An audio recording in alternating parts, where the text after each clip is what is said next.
The easiest way that I can describe the frame that I've adopted over the course of my development career is obvious. It feels obvious to say that it was impossible to solve the problem that I tried to solve, but I tried to solve it in pretty unique ways. So that is the reason why the skills that I've developed have developed. And just summarizing the goal that I had, I was trying to communicate my emotions using software without realizing that putting them into the frame of software wasn't relatable to a lot of people. So something that felt like it was clarifying to me was actually alienating to a lot of other people. And then in the course of trying to understand like what kind of software can I write that can describe to people why they should not be alienated by software, I eventually discovered that mathematically, uh, even according to the framework that I was adopting, the goal that I had couldn't be achieved with the channels that I was using to approach it. And since I found that it is easier to communicate with people who want to communicate, it is easier to find common ground with people who understand that there is common ground to be found, etc. And some of the other stuff that I can say about communication sounds obvious. Everything that you can say about communication sounds obvious. And the reasons that it doesn't work are simply sometimes that it just doesn't work.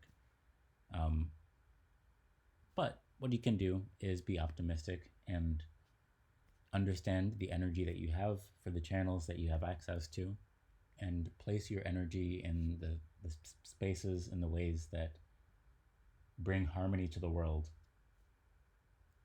So, without further ado, the project. This is my GitHub career. Fact Shift.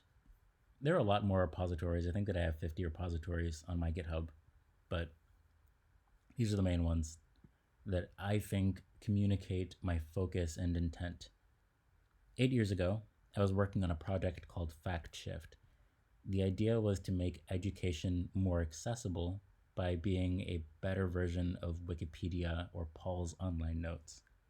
The thing that I noticed about Wikipedia or some of these very helpful resources was that I didn't like the design of them. I thought they weren't very clear, or the content was useful. I just didn't like how it wasn't interactive. I wanted to bring it into my own world. And since I found that I wanted to be able to fluently use HTML and CSS, but I wanted a website that brought me that experience. It said, here are the things that you're learning, and they're represented in the style that specifically you're interested in. So that was kind of the idea that I had. And the focus that I had while I was in college was working on a student organization called Student Body for Meaningful Education. The idea with that was that students could enter, they could come and go, they could have conversations and discussions, they could participate in events and meet professors and talk about why their education was structured the way that it was. And that paired pretty well with this fact shift idea, which was to kind of be the software behind this student organization. So I continued to explore that and wrote this repository to pair with, you see this SM framework that was a PHP framework that I wrote, kind of summarizing the deep dive that I did into PHP around this time. And I rewrote this framework from scratch 5 times. There was something with routing, something with, I'm sure this was authentication, authorization. What is security? XSS. I see. And then I think, I assume, user. I don't remember where this one got, quite honestly. But I continued working on it and developed it into this SMJS that had an SMPHP counterpart. This is kind of just like an abstract data management. These are the ways that I think about business. This is me starting to conceptualize how an internal tool might look before I actually got hired onto a team that had internal tooling. Because I wrote this in college, while I was coming out of college, working with clients, and then the second job that I had after that introduced me to what internal tooling was actually like, how it was maintained after decades with developers who had been on the team for several years through several rounds of hiring and seeing developers off to other positions. So this was 7 years ago, and I've contextualized it since with an experience that I've had at a place that I stayed for 2 years. Swoop JS, I was working on a few years ago. This was me starting to formalize the design concept that I had because I recognized that there are a lot of similarities between the things that I explored in college with design and then in research with the adult learning lab where I was working on it was helping with research into adult cognition, exploring about whether brain training games or reading books had specific effects on cognitive function over time. And that kind of just got me thinking. So I formalized it into this language called Swoop. And I thought about how you could simplify it and make it something that you could debug in the browser. And I was using this parser expression grammar library called Peg.js, or Peggy, I think it's called now. And that was good to an extent. I ran into an issue where there are some nuanced things that I wanted to do with the language, with debugging it, stepping through it, and really being able to represent each symbol, each frame as like literally a painting, because I wanted to make this tangible to other people. And I found that I couldn't quite do that with this parser expression grammar. It was useful for prototyping the language and saying these are the kinds of shapes that I want to get at, but I think Swoop is it has a different goal. Swoop is a lot closer to natural language than I thought it was to begin with, and the software that I was using was better for, I see, peg.js. The parser that I was using was better for, how should I say it? Better for more structured computer languages, I would say. I would recommend it though for people who are getting into writing programming languages. But eventually I hand-rolled my own parser, and this is the library on NPM, the package on NPM, last published 2 years ago. And it's simplified. Not as many constructs.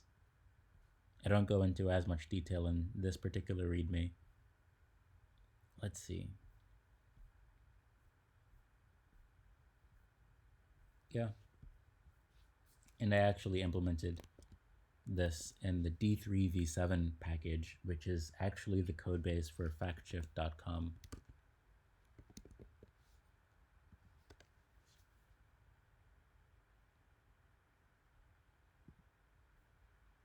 So here we see that we can turn these into phrases, and there are some specific quirks about it.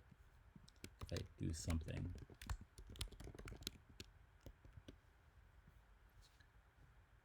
This is hard to explain. It's cognitive psychology stuff. Eventually, you would learn what this means and be able to interact with this fluently and associate your thoughts with physics and so on and so forth. But that gets into the where I ended up after, let's say, 8 years of deep exploration into language and what it means to write frameworks like FactShift and SMPHP, where FactShift is kind of an educational framework for representing knowledge, and SMPHP is kind of a theoretical framework for representing backend structure. And then SMJS is understanding that somehow these structures need to come from the backend to the front end. So you need to be able to communicate the abstract structures formally enough so that a different team can interact with them. And I thought about that as I had experiences working on this team for 2 years and understanding how internal tooling worked at a company that existed for decades and what these kinds of developers are asking questions about.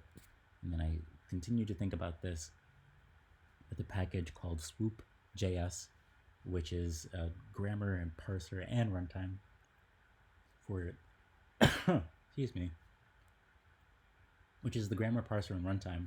This package is for excuse me. This is the grammar parser and runtime for a programming language that I designed to mirror the cognitive psychology that I learned in college from the adult learning lab. And I was doing research into adult cognition. And I rewrote this into a more niche application, more useful, where you can install this and use the parser to output an actually more meaningful parsing tree, syntax tree.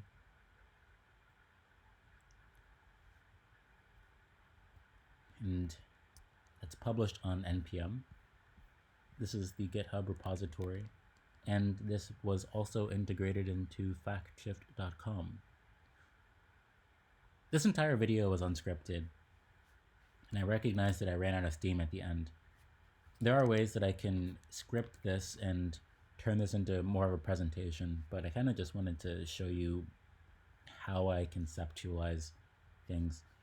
I can also go into a little bit of this folder structure while it's impromptu, because I don't know if I actually care for this to, I don't know if I really want to get into this folder structure because it's such a niche application. I think that I'm the only person who cares about this approach to projects. Anyway, I can use the keyboard shortcut Command-Shift and then the square bracket keys to switch between these. Are there any? Yeah. I really appreciate the IntelliJ IDEs. I find they're very useful for keeping my thoughts organized. Swoop, this is the Swoop parser library. I'm going to begin some work on it because I kind of intentionally left a bug in there while I integrated it into factshift.com, which is, one of them is that the labels on the container nodes don't really serialize properly when you're representing the syntax tree as a string. And another is that the string nodes don't get parsed or serialized properly. I'm not entirely sure where that error is coming from. I think it's serialization, because I think they're being joined with a comma instead of nothing. So I have to figure out where those errors are. And that's like a very specific thing that probably means nothing to most people, but it's the kind of stuff that I'm working on. And that is a code base that's 2 years old. I just cloned it today. So it'll be interesting. I think that I guess I made some changes recently. But 2023. Yeah, okay. So for the most part, the changes were 2 years ago, and then I made a few changes towards the end of last year. So it'll be interesting to revisit that and see how I want to change it. And over here, lore, this is lore.land. This is the story that I'm telling to help people interact with HTML in more of a friendly context, where they would be able to inspect element, click on stuff, and see how they want to integrate different shapes onto their own website, different code. boonbanebone.com is pretty similar. I'm going to go into detail about how I bring these to, honestly, just bringing them into clarity. Me talking through this entire video is kind of the point where I can point to these URLs and say, hey, I've deployed these. They all have different functions and they communicate different things. But point of that. Factshift.com is the 8-year-old project that turned into D3V7. So I'm pretty excited to get more into that. Articles, whenever I have an idea that I want to communicate to people, and I feel like just doodling in HTML, and I come here and publish something. Backend, this is backend stuff. Rust, server, stuff like that. Front end, this is my splashy.com code base. And all the other sites that are associated with this brand. Anyway, that's pretty much the 8-year career overview. Leadership wise, there are going to be so many different ways to talk about that, and in my experience, it's mostly political because there are very hands-on and very hands-off managers.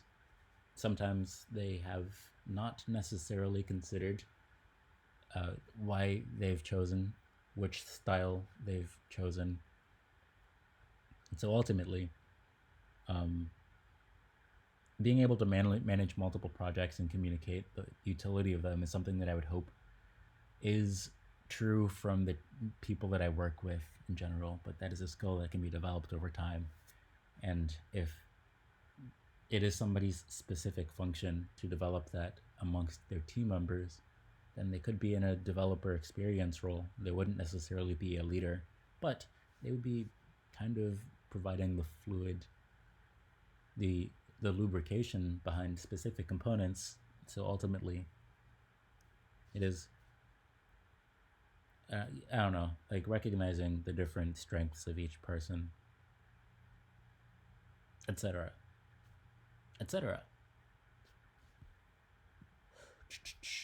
So what is the next step? Like honestly, there's enough here that I can focus on that doing anything specific in a specific place wouldn't really be clear to a lot of other people externally. So I can point to these projects and say that I'm actively doing stuff for them, but the important thing is that I'm actually maintaining relationships with 8 clients. And those relationships are a lot more meaningful because they're unique, and how I actually manage those, how I keep tabs and what they think and stuff like that is more meaningful. But I would have to talk about that. I can kind of keep on talking about it, but that'll happen over time, and most people aren't going to watch most videos that I produce. The idea with this video is that I would make a long one that I can go through and then add timestamps for, and then transparently just talk about each section as if I'm saving somebody the watch for a video. So I would make a TLDR for this seemingly 20-minute video. Maybe I'll make an intro for this video with the timestamps, then upload the subtitles after processing it in Premiere, and mention how long it takes for me to process one video, because right now this is 560 megabytes at 19 minutes, 565 megabytes. So I can kind of guess how long, I can kind of guess how long this is going to take to process, and it wouldn't necessarily be meaningful because it is the first time that I'm making this kind of content. I noticed that when I make predictions about videos, it really does depend on how many times I've changed the screen, and that's kind of hard for me to make guesses on file size. And exporting this, I do have some ideas for how to make that process faster. And maybe I am just going to upload the audio to this separately on my website and then synchronize it somehow. We'll see. Anyway,